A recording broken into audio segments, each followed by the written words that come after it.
Telos had observed 47 species in battle. He had watched the proud Villani fall to plague. He had documented the extinction of the crystalline Morathi at the hands of the Krev swarm. He had seen empires rise and crumble across 1,000 worlds. In all his centuries of service to the collective, he had never once felt fear. That changed on Oran 7. The assignment seemed simple enough. A new species had been discovered on a small blue world orbiting an unremarkable yellow star. They called themselves humans. The collective's initial scans showed nothing impressive: soft bodies, short lifespans, primitive technology compared to the elder races. They had only recently learned to travel between stars, stumbling into a galaxy that had been at war for millions of years. The High Council wanted data. They always wanted data. So Telos was sent to observe these humans in their first major conflict against a known enemy. The Krev swarm had claimed a mining world called Oran 7, and the humans had sent soldiers to take it back. Telos expected to document another quick extinction. He would record the data, file his report, and move on to the next assignment. Humans would become another footnote in the collective's endless archives. Just another failed species that reached too far into the darkness. He was wrong. The human transport ship was loud and cramped. Telos had taken a form that resembled the humans closely enough to avoid suspicion. He sat in a corner of the cargo bay, watching the soldiers prepare for battle. There were perhaps 300 of them, young and old, male and female. They checked their weapons and adjusted their armor and talked to each other in low voices. Telos found their behavior strange. They were heading toward almost certain death. The Krev had never lost a ground engagement. Their swarms numbered in the millions, and they consumed everything in their path. These humans had to know the odds, yet they did not seem afraid. A woman approached him. She had sharp eyes and dark hair cut short. 3 marks on her shoulder indicated rank. Captain. Her name tag read Yuna. "You are the observer from the collective," she said. It was not a question. Telos nodded. "I am here to document your engagement with the Krev." "Document." Yuna's lips curved into something that was not quite a smile. "Is that what your people call it when you watch others die?" "I am not permitted to interfere." "Only to observe and record." "Then observe this." Yuna gestured at her soldiers. "These men and women know what waits for them on that rock. They know the Krev have never been beaten in ground combat. They know most of them will not come home." She paused. "And they came anyway." Telos did not understand. "Why would they choose death?" "Because there are mining colonies on Oran 7. Families, children. The Krev will consume them all if we do not stop them." Yuna met his eyes. "Some things are worth dying for, observer. I hope your report captures that." She walked away before Telos could respond. The transport landed at dawn. The human base was a collection of prefabricated structures surrounded by walls of packed earth and metal plating. It was not impressive. Telos had seen fortresses that spanned entire continents. This was barely more than a temporary camp. Lieutenant Taewoo met them at the landing zone. He was a large man with broad shoulders and an easy smile that seemed out of place in a war zone. He clasped hands with Captain Yuna and exchanged words that Telos could not hear. Then he noticed the observer and walked over. "So you are here to watch us fight," Taewoo said. "Good. Someone should remember what happens here." "You expect to lose," Telos observed. Taewoo laughed. It was a warm sound, full of genuine amusement. "Lose? Maybe. Probably. But that is not why we are here. We are here because those colonists cannot fight for themselves. We are here because someone has to stand between the Krev and the innocent." He shrugged. "Winning would be nice, but it is not the point." Telos added this to his notes. Humans displayed irrational attachment to individuals outside their immediate genetic group. They were willing to sacrifice themselves for strangers. This was evolutionarily disadvantageous behavior. The collective had observed similar patterns in only 3 other species. All 3 were now extinct. The first night was quiet. Talos walked through the camp, observing. He saw a grizzled sergeant named Yun teaching younger soldiers how to maintain their weapons. The man had gray in his hair and scars on his hands, but he moved with practiced efficiency. When one young private made a mistake, Yun did not yell. He simply showed the correct technique again, patient as stone. He saw a medic named Yunji checking supplies in the medical tent. She was small and quiet, with gentle hands. When Telos asked why she had become a combat medic, she looked at him with confused eyes. "Because people get hurt," she said, "and someone needs to help them." "Even enemies?" Yunji considered this. "Pain is pain. I do not think it matters whose body it lives in." Telos did not know how to categorize this response.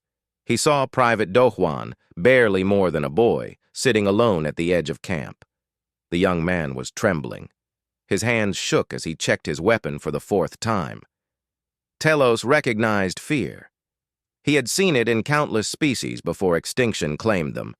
But then Corporal Minji sat down beside Do-Wan. She did not say anything at first, just sat with him in the darkness. After a long moment, she put her hand on his shoulder. "It is okay to be scared," she said. "We are all scared. The trick is doing what needs to be done anyway." Do-Wan looked at her. "How? You do not think about tomorrow.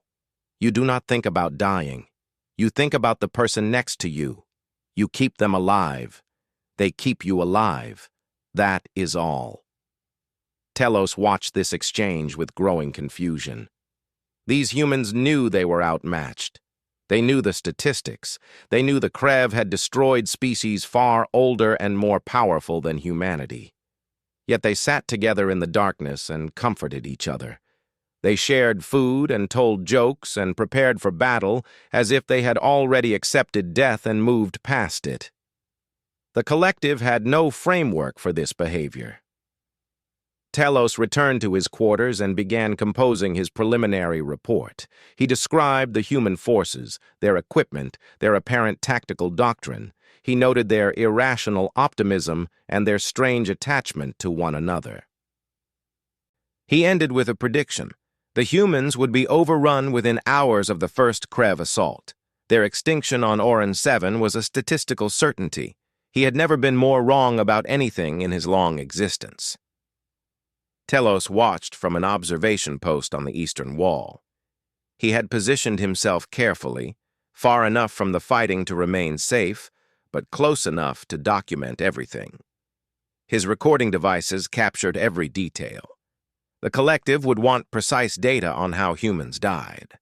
The swarm appeared first as a dark line on the horizon. Then the line began to move. Thousands of chitinous bodies surged across the rocky terrain, their many legs clicking against stone. The sound was like rain falling on metal, growing louder with each passing second. The Krev did not roar or scream. They simply advanced, silent and hungry, an ocean of claws and mandibles sweeping toward the human lines.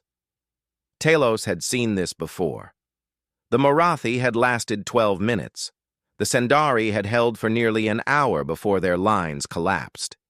He calculated the odds for the humans. 300 soldiers against approximately 4,000 Krev warriors. Standard projections gave them 4 minutes before complete annihilation. He began recording his observations, noting the time and atmospheric conditions for the final archive. Then the humans opened fire. The sound was deafening. Every weapon along the wall erupted at once, sending streams of superheated plasma into the advancing swarm. The first wave of Krev dissolved. The second wave stumbled over the bodies of the first. The third wave pushed through anyway. Telos watched Captain Yuna moving along the wall, calm as a stone in a river. She did not shout or panic. She simply walked from position to position, adjusting fire lanes and redistributing ammunition. When a young soldier's hands trembled too badly to reload, she took the weapon, loaded it herself, and handed it back. "Breathe," she told him. "Aim for the joints.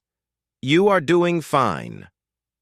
The soldier nodded and returned to firing. Sergeant Hyun held the center of the line. His voice carried over the chaos, steady and clear. He called out targets and directed fire with the precision of a machine. When a Krev warrior crested the wall near his position, he killed it with a short burst from his weapon, then returned to coordinating his squad without missing a beat. 4 minutes passed. The humans had not fallen. 10 minutes passed.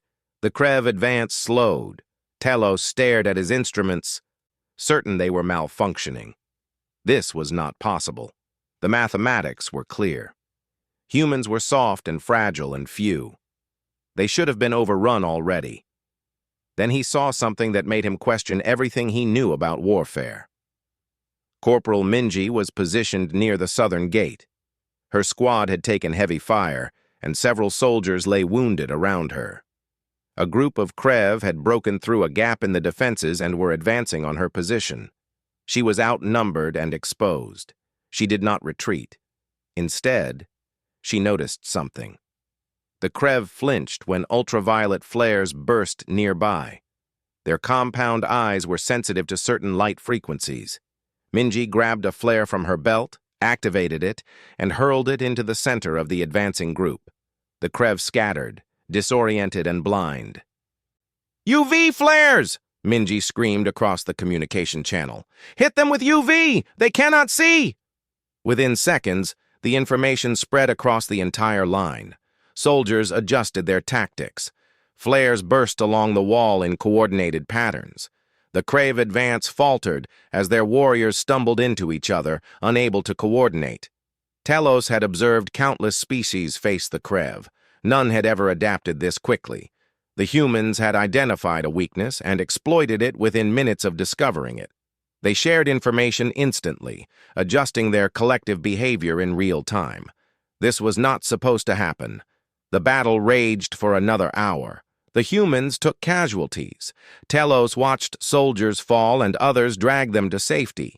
He watched medics like Yunji sprinting through gunfire to reach the wounded, their small bodies bent low against the storm of violence. He watched Lieutenant Tae-woo organize a counterattack when a section of wall collapsed, leading a squad personally into the breach. Tae-woo fought like something out of an ancient legend. He was not the strongest or the fastest soldier on the field, but he was always exactly where he needed to be. When a young private froze in terror, Tae-woo grabbed him by the shoulder and pulled him to cover. When ammunition ran low on the eastern flank, Tae-woo organized a supply run under fire. When a Krev warrior broke through and cornered a wounded soldier, Tae-woo killed it with his bare hands. Through it all, he never stopped smiling. "Is he insane?" Telos asked a nearby soldier. The soldier, a woman with blood on her face and exhaustion in her eyes, laughed. "No, he is just Tae-woo. The crazier things get, the happier he becomes." Telos did not understand, but he added it to his notes. The Krev retreated as the sun reached its peak. Telos stood on the wall, watching the swarm withdraw across the rocky plain. Bodies littered the ground, thousands of Krev and 17 humans. The survivors were already organizing medical teams and reinforcing damaged positions.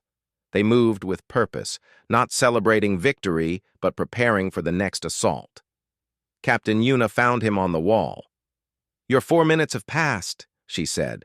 Telos did not respond. He was still processing what he had witnessed. "We lost 17, Yuna continued. Her voice was heavy. 17 good people who will not see their families again. But we held. We gave them a chance." "How?" Telos asked. "The odds were impossible." Yuna looked out at the battlefield. "Odds are just numbers. Numbers do not account for what people will do when they are protecting something they love." She paused. "The Krev fight because they are hungry. We fight because we care. That is the difference. Private Dohwan approached them. The young man who had trembled with fear the night before was covered in dust and crev ichor. His hands were steady now. Something had changed in his eyes. "Captain," he said, "Sergeant Hyun is asking for ammunition reports from all squads. Tell him I will be there in a moment." Yuna nodded at the young soldier. "Good work today, Dowan." Dowan blinked, surprised. Then he straightened slightly. "Thank you, Captain." He walked away with more confidence than he had carried the day before. Telos watched him go. The boy who had been paralyzed by fear had become a soldier in the span of a single morning. This transformation should have taken months of conditioning. Humans seemed to compress years of evolution into hours when necessary. The observer returned to his quarters that evening and rewrote his preliminary report. He removed the prediction of immediate extinction. He removed the dismissive assessment of human combat capabilities. He replaced them with a single note. Further observation required. Initial assumptions may be incorrect. As he worked, he could hear the humans outside. They were not celebrating. They were mourning their dead and preparing for tomorrow. Someone was singing a quiet song. Others were sharing food and water.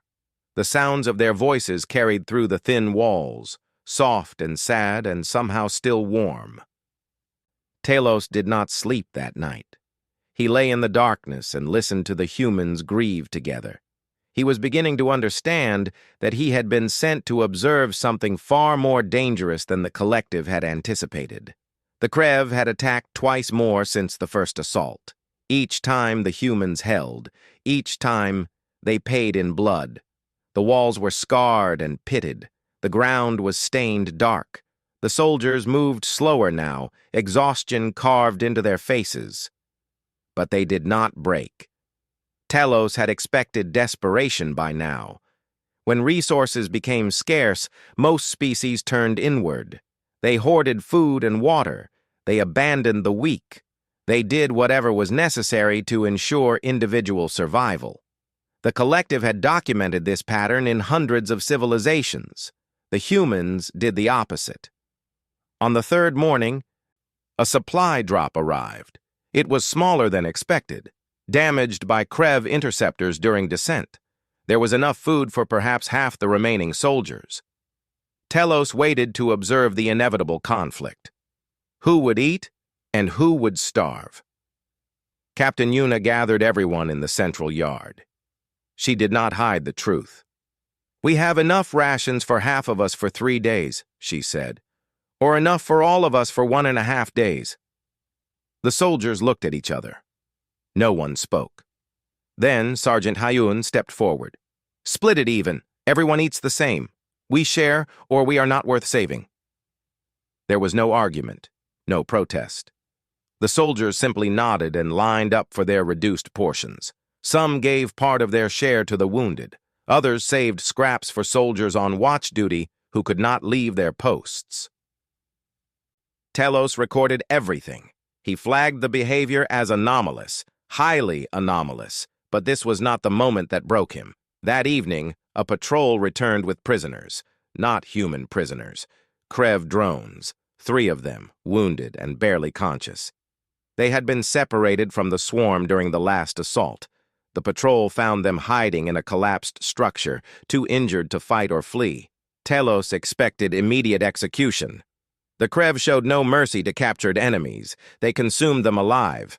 Every species the collective had documented responded to Krev prisoners the same way, swift death, often accompanied by revenge for fallen comrades. Private Yunji had other ideas. She approached the wounded Krev without fear. Their mandibles clicked weakly, too damaged to bite. Their claws scraped against the ground, but they could not rise. "They are suffering," Yunji said. Lieutenant Tae-woo stood beside her, weapon ready. "They would eat us if they could." "Maybe." Yunji knelt beside the nearest drone. "But they cannot.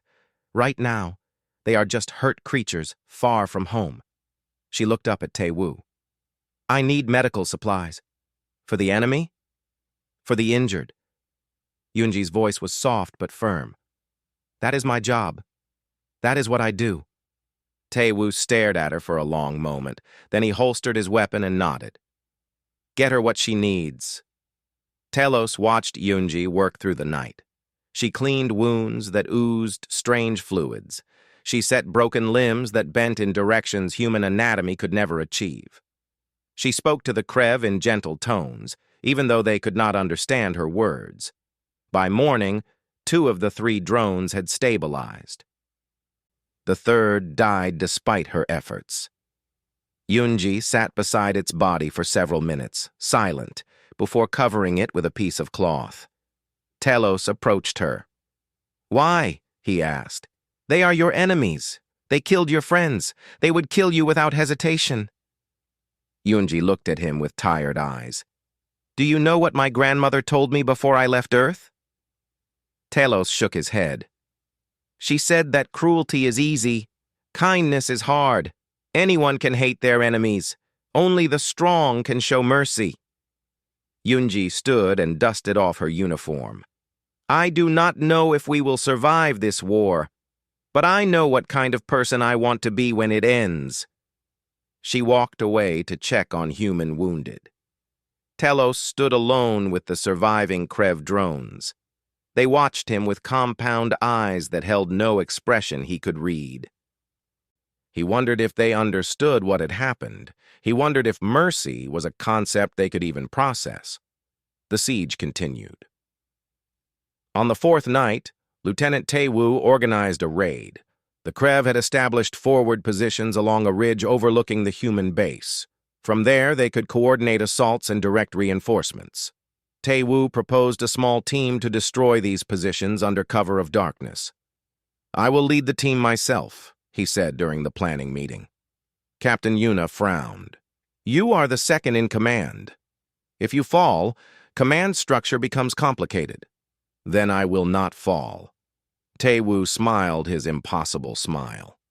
Besides, I cannot ask anyone to do something I would not do myself. That is not leadership. That is cowardice.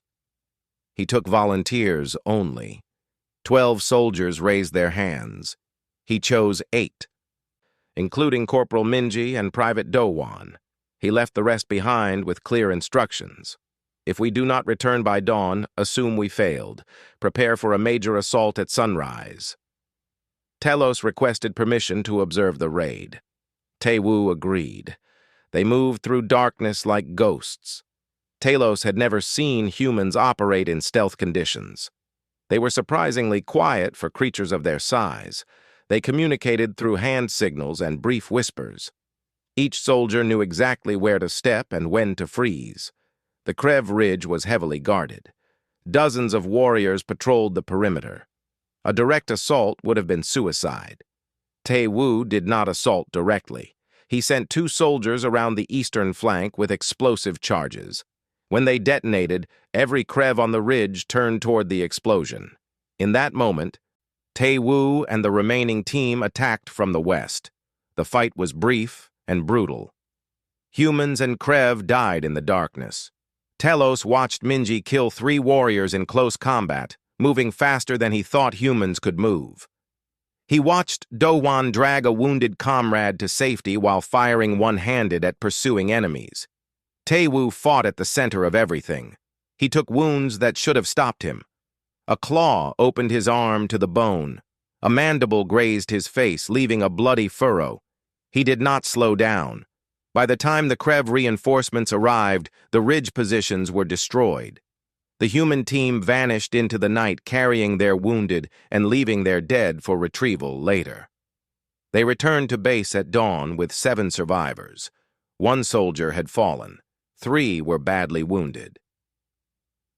Tae-woo needed immediate surgery for his arm. He refused treatment until everyone else was stable.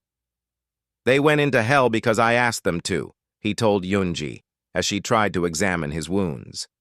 Take care of them first. Telos added this to his notes. He was running out of categories to describe human behavior. That afternoon, Captain Yuna received a communication from command. Reinforcements were still weeks away.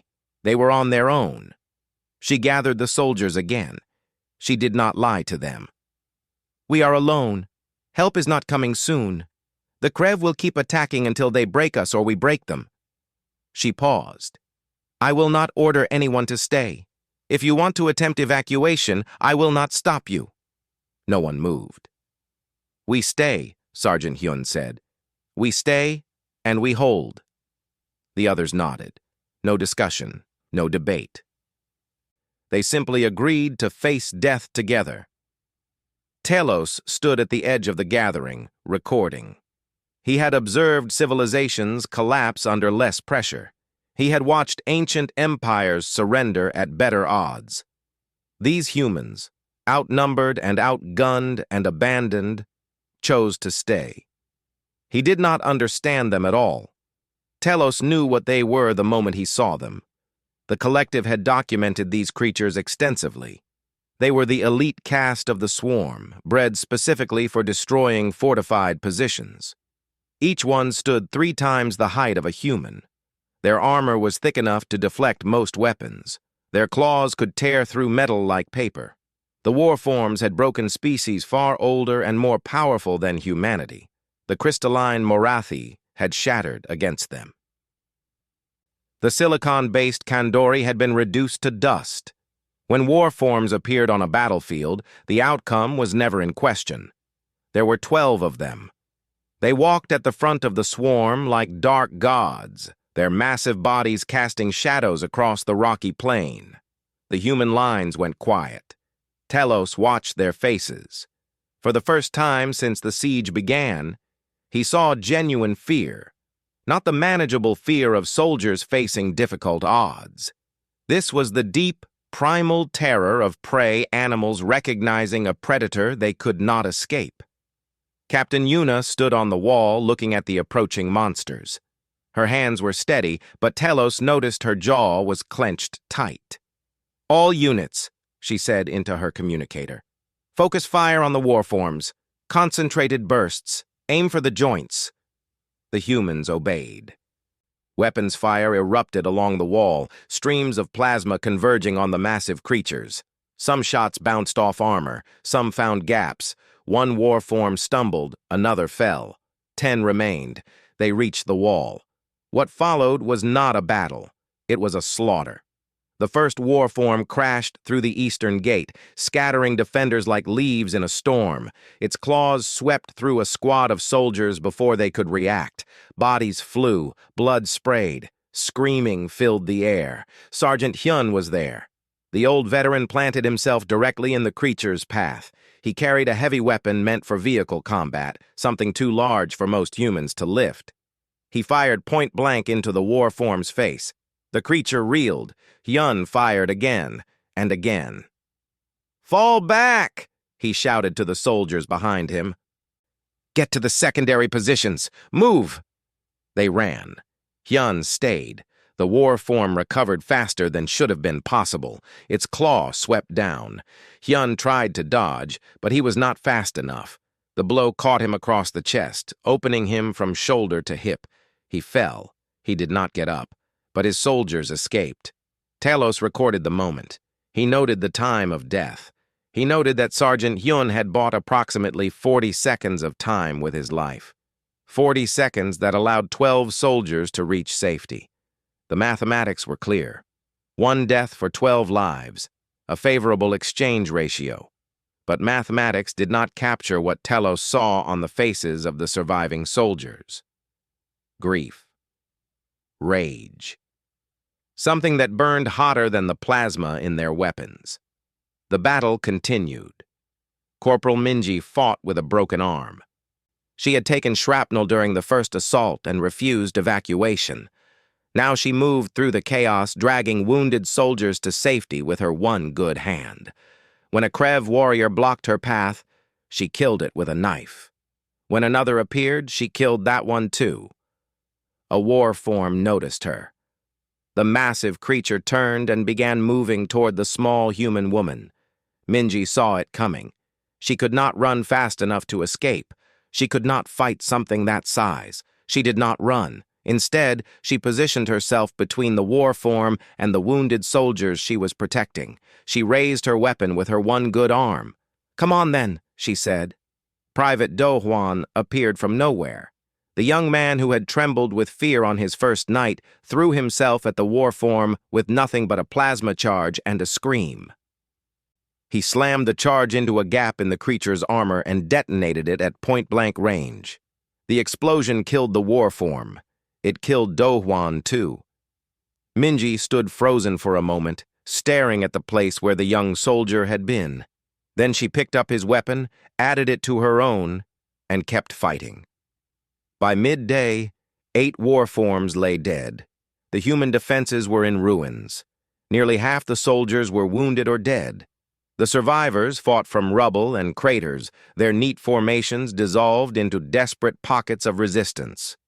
Lieutenant Tae-woo took a claw through his shoulder while defending the medical tent.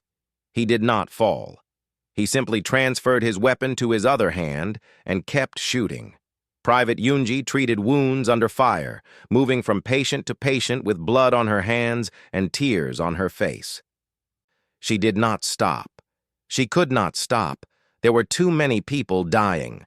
The Krev pushed forward. The humans pushed back. It was not enough. Telos watched the line collapse in the eastern sector.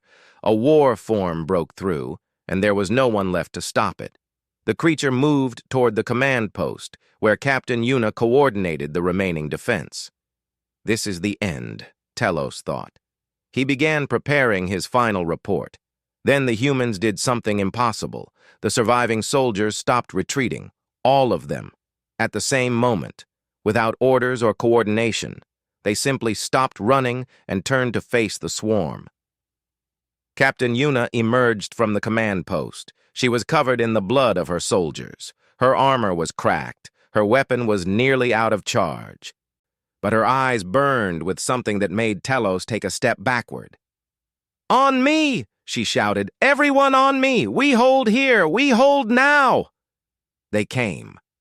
From rubble and ruins, from collapsed positions and desperate retreats, the surviving humans gathered around their captain.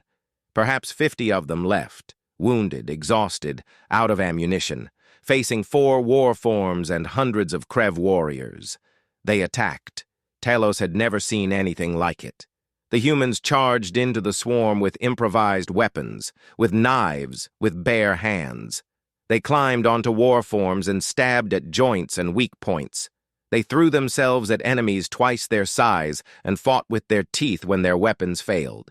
It was not strategy. It was not tactics. It was pure, terrifying fury. Lieutenant Tae-woo, one arm hanging useless, killed a war form by jamming his weapon into its eye socket and firing until the power cell exploded.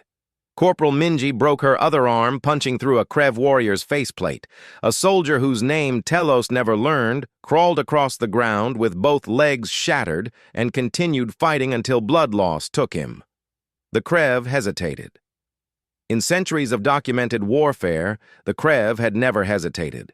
They were biological killing machines, programmed by evolution to consume and destroy. Fear was not something they experienced, but they hesitated now, and then they retreated. Telos stood amid the aftermath, his recording devices capturing the carnage. The humans had held. At a cost that should have been impossible to bear, they had held. Captain Yuna sat on a piece of rubble, her head bowed. She was reading names from a small notebook, the names of the dead. She read each one slowly, carefully, giving weight to every syllable. Tears ran down her face. She did not wipe them away. Telos approached her. "You won," he said. Yuna looked up. Her eyes were red and hollow. "We survived. That is not the same thing. The Krev retreated. They have never retreated before. They will be back." Yuna returned to her notebook. "And we will be here, however many of us are left." Telos did not know what to say, so he said nothing. He simply stood beside her as she read the names of the fallen, bearing witness to grief that he was only beginning to understand. Talos stood on the ruined wall and watched the empty plain. The swarm had pulled back beyond visual range. For the first time in a week, the air was silent. No clicking of claws. No humming of wings. Just wind and dust, and the distant sound of humans putting their world back together. The battle for Orin 7 was over, not because the Krev had been destroyed, not because reinforcements had arrived. The swarm had simply retreated, abandoning a conquest they had never before failed to complete. Telos did not understand why. The Krev still outnumbered the humans 10-1. They still had war forms. They still had every advantage that should have guaranteed victory.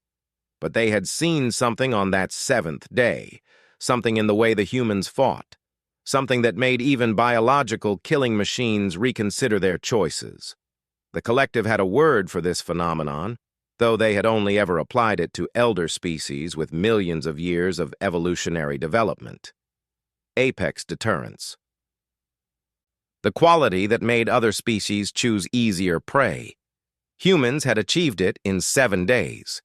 In the aftermath, Telos walked through the camp and observed. Lieutenant Tewu was helping rebuild a collapsed wall. His shoulder was wrapped in bandages, and the medics had told him to rest. He ignored them.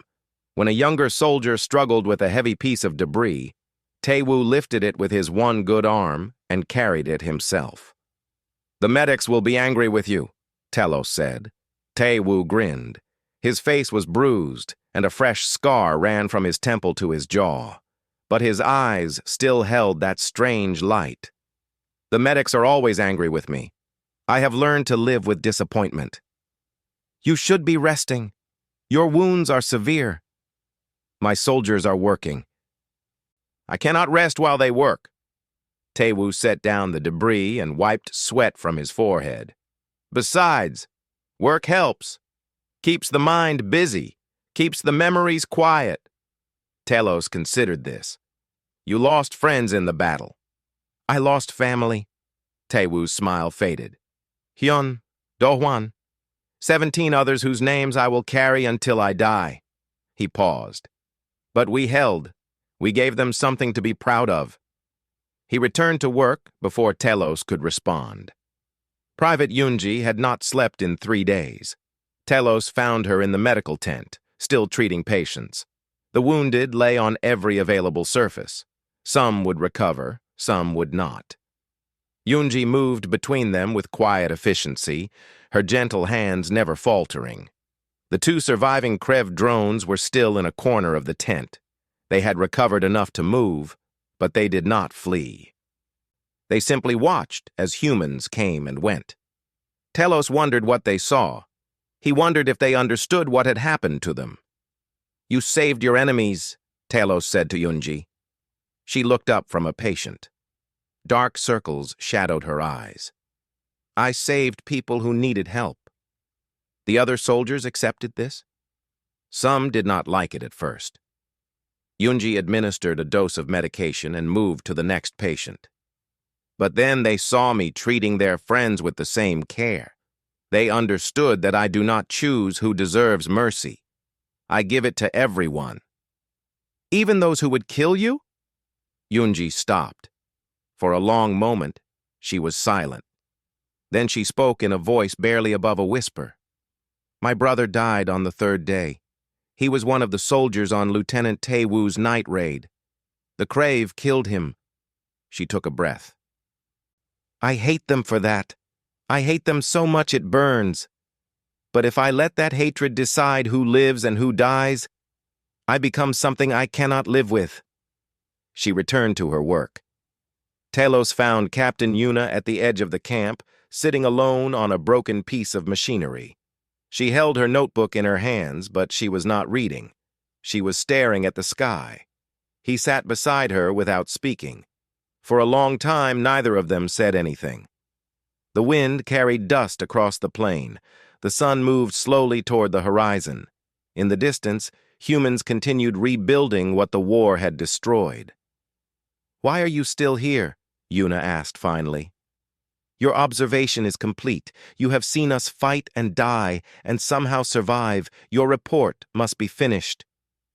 "It is finished," Telos admitted. "I transmitted it to the collective this morning." "And what did you tell them about us?" Telos considered how to answer. The report he had sent was unlike anything in his centuries of service. It broke conventions. It abandoned objectivity. It contained conclusions that the High Council would find impossible to accept. "I told them that humanity should not be classified as a minor species," he said. "I recommended immediate elevation to apex observer status. I advised that under no circumstances should the collective engage in hostile action against your kind." Yuna looked at him with tired eyes. "Because we held a mining world? Because of how you held it." Telos turned to face her. "I have watched 47 species face the Krev. Most collapsed immediately. Some fought briefly before accepting the inevitable. A few resisted long enough to die with honor, but none of them fought like you did. We fought because we had no choice. You had choices." Telos shook his head. "You could have surrendered. You could have evacuated. You could have saved yourselves and abandoned the colonists. Every logical calculation said you should have done exactly that." "Logic is cold," Yuna said. "It does not feel anything for the people it sacrifices. No, it does not." Telos was quiet for a moment. "I have studied your species for 1 week. I have watched you share food when you were starving. I have watched you comfort each other in the darkness before battle. I have watched you mourn your dead and then stand up and fight again. I have watched a medic treat enemy wounded because she believed suffering should not go unanswered." He paused. "I have watched a young man who was terrified give his life to save a woman he barely knew. I have watched an old sergeant die so that 12 others might live. I have watched soldiers charge certain death because their captain asked them to, and I have watched that captain weep for every single one of them." Yuna closed her eyes. "This is what I told the collective," Telos continued. "I told them that humans are not logical. You are not efficient. You are fragile and brief and impossibly stubborn. But you have something that no other species I have observed possesses." "What is that?" "You love each other." Telos spoke the words carefully, as if testing their weight. "Not just family, not just genetic kin. You love strangers. You love enemies. You love anyone who suffers, even when it makes no evolutionary sense. And that love makes you terrifying." Yuna opened her eyes. "We are not terrifying. We are just people." "No." Telos stood and looked out at the camp, at humans helping each other, healing each other, rebuilding what had been destroyed. "You are something I have never seen before, something the galaxy is not prepared for." He reached into his coat and withdrew a small device, a communication beacon. He offered it to Yuna. "This is a direct link to collective space. If your people ever need assistance, activate this beacon. We will come." Yuna took the device. "Why?" Telos was already walking away. He paused and looked back over his shoulder. "Because I have seen what you do for strangers. I have seen how you fight for people you will never meet. I have watched you hold a line that should have broken 100 times." He resumed walking. "I do not wish to see what you would do for each other if you were truly angry." He left Orin 7 that evening. His ship lifted off as the sun set over the ruined camp. Below, humans continued their work, mourning the dead, healing the wounded, preparing for whatever came next. Telos watched until the camp disappeared below the horizon. Then he turned his ship toward home. His final report to the collective contained one recommendation that he had never made in centuries of service. Do not make enemies of these creatures. They are small and brief and fragile. They die easily. But they do not stop. They do not surrender. They do not abandon each other. And they have only been a spacefaring species for a few generations. Imagine what they will become with time. I was sent to observe humans in battle. I regret it. Not because they were weak, but because I now understand that the galaxy has changed, and the collective must change with it. The age of easy conquests is over. Humanity is awake.